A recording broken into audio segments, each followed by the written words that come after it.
तो पुरुष वर्ग ये गलती ना करे। और माताएं हो सके तो कभी श्राद्ध का भोजन ना करें। माताओं को श्राद्ध खावे न जाओ चज्जे को कहते हो। और ऐसा नहीं, चाहे वो ब्राह्मण हो, चाहे क्षत्रिय हो, चाहे वैश्य हो, चाहे कनिष्ठ हो, पर माताओं को श्राद्ध खाने का अधिकार नहीं है। आजकल तो तमाशो मचाला अपन ने श्राद्ध के दिन ऐसो लगत जैसे इनके तो कछु बड़ो फंक्शन हो रहा हो। श्राद्ध के दिन हजारों लोगों को भोजन कराने से कुछ नहीं होगा। ये तो खाली आडंबर है, दिखावा है। अगर तुम वास्तव में उस आत्मा के लिए कुछ कर रहे हो तो श्राद्ध के दिन घर में कीर्तन कराओ,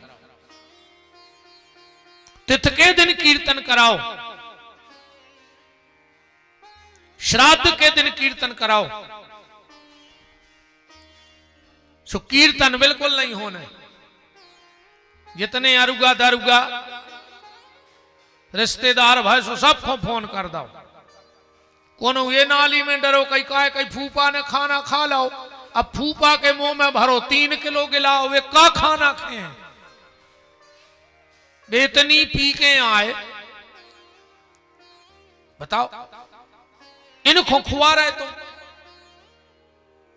शास्त्र यहां तक कहता है, ध्यान से सुन लेना, श्राद्ध के दिन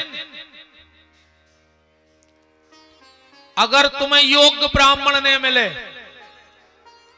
तो वो श्राद्ध को भोजन जाकर तालाब में डाले, मछलियां खा लें, या अपने भांजे को बुलाओ। तुम किसी भी समाज के हो, भांजे को तिलक लगाओ और उसको भोजन कराओ। पर शराब पीने वाले ब्राह्मण को श्राद्ध का भोजन मत कराओ।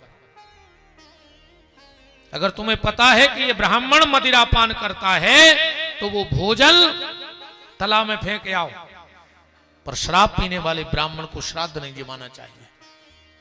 तो माताओं को श्राद्ध नहीं खाना चाहिए। ब्राह्मण जिमाओ सत्कर्मी 1, 3, 5, 7, 9, 11, 21 ऐसे ब्राह्मण जिमाओ। अगर उस आत्मा हो कर रहे तो, और तुम्हें ते को ढोंग करने कि पूरा मोहल्ला जाने कि इनसे अच्छी को श्राद्ध कर ही नहीं पाओ। सुबह पिता रोते बैठे बैठे रो रहा है कि पापी बदनाम हमें कर रहा हो और हम तक छिटकी नहीं आ पाई। क्योंकि अगर कर्म कर रहे हो तो उसमें क्रिया का होना बहुत जरूरी है। कर्म कैसे बनता है? क्रिया से। जब क्रिया ठीक ठाक होगी तो कर्म बनेगा, और जब क्रिया ही बिगड़ गई तो कर्म क्या करेगा?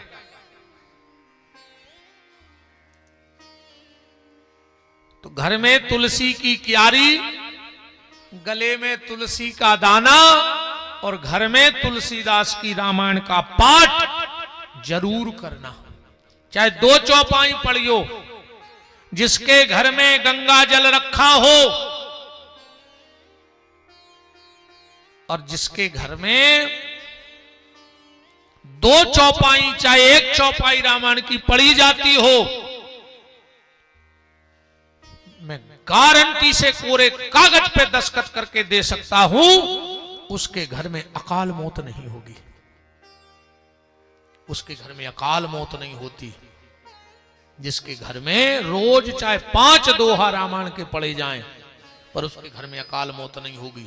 और अगर अकाल मौतें परिवार में हो रही हों तो कल से नियम बना लो कि अब रामायण खोल के पढ़ी जाए रोज घर में। तुम्हारे घर से अकाल मौत बंद हो जाएगी। ये रामचरितमानस का प्रमाण है।